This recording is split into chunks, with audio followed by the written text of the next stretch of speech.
So they spent 725 billion, that's right, billion on AI and laid off about 113,000 people in the same breath. That's not a coincidence. That's a memo that they didn't CC you on. Now, let's get into it. I'm looking at this article here from Tech Journal. Let me share it with y'all.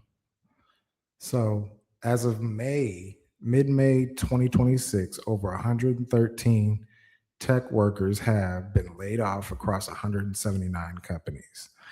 Now, this, of course, graphic here that they've used, AI generated, ironically, makes it look pretty dire, but the situation is pretty clear, with nearly 48% of tracked layoffs explicitly attributed to AI and workflow automation.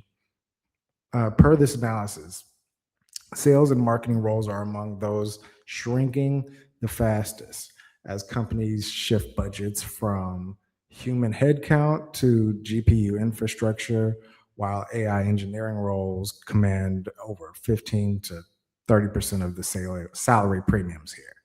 So, as we get into some of the numbers, it's just this isn't something that is going to be going away anytime soon. If you work in sales and marketing, or if you used to, the capital is moving away from your seat at the table and toward a server rack. That's just how it is right now. Okay, we have to deal with it. We have to acclimate. We have to be nimble in what we do and how we approach our work and our everyday business.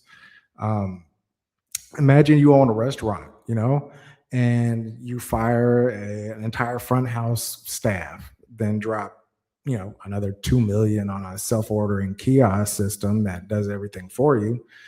That money just didn't disappear. It didn't just stop having your name on it. It's going to continue to be there. It's just at a different expense.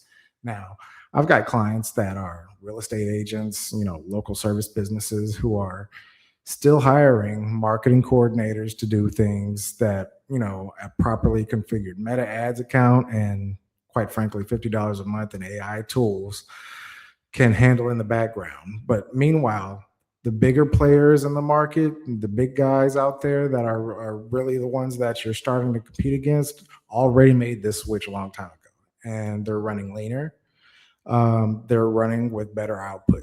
That's the bottom line of it. So, what's happening at the small business level is just a slower version of what these 179 companies already pulled off. Now, we really have to think about it from the standpoint of some of these larger organizations like Amazon, Oracle, and Meta, and so forth. Here's what the article is actually saying to us. Okay, companies aren't broke; they're just reallocating. They're taking the money that they use to pay people in sales and marketing, and then they're putting it into AI infrastructure instead. So nearly half of the tracked layoffs that we're seeing this year have been explicitly tied to AI replacing workflows, and we've seen this in documentation. The roles are growing and are the ones that are being deployed to manage AI. Those are the ones that are coming into place, not the ones that AI can approximate. So from that standpoint, we really have to be identifying the areas where we can reallocate our time and energy so that we can remain competitive in this market. I've been in ad accounts where the client wanted to cut the agency retainer, but keep the AI subscription, of course. And I get it, but what they don't see is that the AI is making decisions based on whatever data and creative strategy a human set up in the first place. So all those bad inputs, the bad outputs, the marketers are getting compressed right out of the ones who are, really building those new systems. And never building systems, they were just executing tasks. So from that standpoint, the real distinction is nobody wants to say it really out loud. It's just how it is right now. Okay, so combine that with all these layoffs across nearly 200 companies, with 48% tied to AI and automation. Okay, we've got sales and marketing roles getting squeezed out from both ends of the stack. whether it's AI tools observing those, jobs, or at the bottom, or the executives are tying in those AI dashboards to really eliminate the middle layers as well. So there's less room to hide at every level at this point. We have to remain cognizant of that. The counter argument worth holding on to is that companies cutting too deep will have to rehire some people. And we're seeing that also. We're also seeing that in some of these companies where they're having to, go back and hire some people to make sure things don't fall apart, because clearly they are. AI skills instead are spiraling and will be in a completely different negotiating position. So when that pendulum swings, we got to be able to be ready to catch it. And for those companies who are cutting too deep, if you want to remain competitive in your market, you got to remain aware of how AI is shaping your industry, shaping your identity, so that you can be able to use those tools to your advantage. And the 15 to 30% of salary premium going to AI deployment specialists is the clearest signal of that. We can see the market is really starting to spin now, but it's just going to spend it in different areas. So the skill gap isn't between junior and senior level marketers anymore. It's between the marketers who can configure AI systems and those who can't. That's the bottom line. So I kind of hope that, really helps you identify where you can really start to make improvements and changes. I know I'm starting to try to do that as well. Go look up Meta's, Advantage Plus campaign architecture, or, the new Google Max or Performance Max documentation.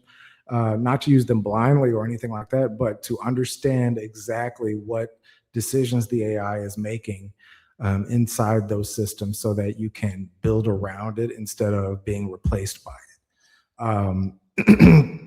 With that said, some of the actionable things that we can really take away from some of this information, let that be said, is, so this week, we're going to audit, say, for example, one manual task in your marketing workflow, whether that's reporting, audience building, copy variants, something like that, and find one AI tool that can do that task on its own. So then that frees up some of your time to do strategic work and not on a dashboard to replicate it. So, taking actual steps to free up your time so that you can use it on more quality tasks that can be more productive in your day-to-day life. So what I want to know is, has AI changed your marketing job yet? Are you using it to go faster, or are you watching it shrink your budget on your team? Drop your comments and let me know what you're seeing. How has AI really touched your day-to-day marketing lifestyle and what you do on a day-to-day basis? I really want to just close this out by saying that, this is something that we're constantly having to evolve, constantly having to change out. So, with 725 billion going one direction and 113,000 careers going another, we really have to, think about that, as marketers who survive this aren't going to be the ones who panic. They're the ones who are going to get fluent in the systems that are doing the replacing. So that's what we build at Davis Legacy Digital. DM me, I'm Aaron, or visit me at davislegacydigital.com. Let's talk through what you're working on, and I'm happy to help you. Thanks.